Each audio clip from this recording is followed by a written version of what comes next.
pa ang nagawa ni Ralimi. Kahit na may tatlong fouls na siya. Eh, without jumping. 7 footer. 7 naman eh. Here's James Yap. Raymundo. Up against Dos. Raymundo outside. Jordan Salvador will miss. Holcomb with a rebound. 7 puntos ang kailangan habulin ng Alaska dito sa mga unang bahagi ng third quarter. Here's Miller, or rather Carriazo. Overshooting the mark para dito kay Jeffrey Carriazo.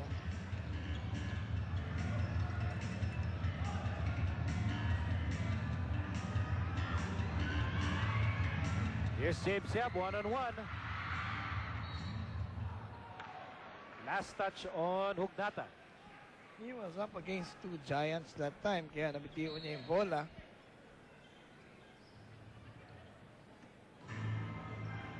Seven-point lead para sa Pure Foods, looking for their third win dito sa Smart PBA Fiesta Conference.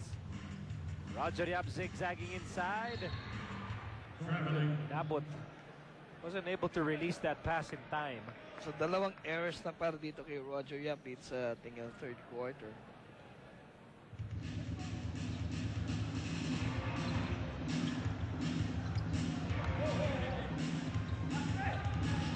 Here's Carriazo.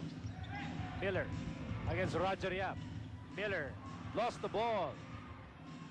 Nice swipe by Roger Yap. Here comes James Yap. Ito pa rin ang abante ng Pure Foods with over 8 minutes remaining in the third quarter.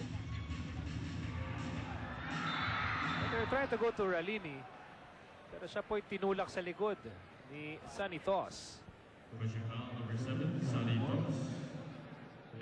At pang-apat na po yan sa starting center ng Alaska.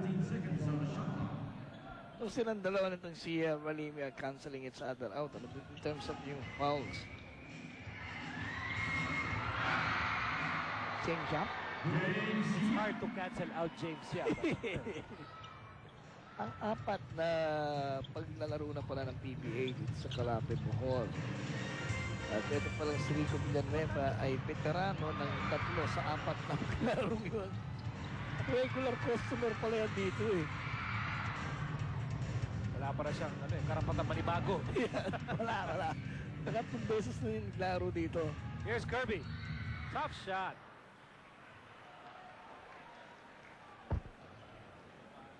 Holcomb ba?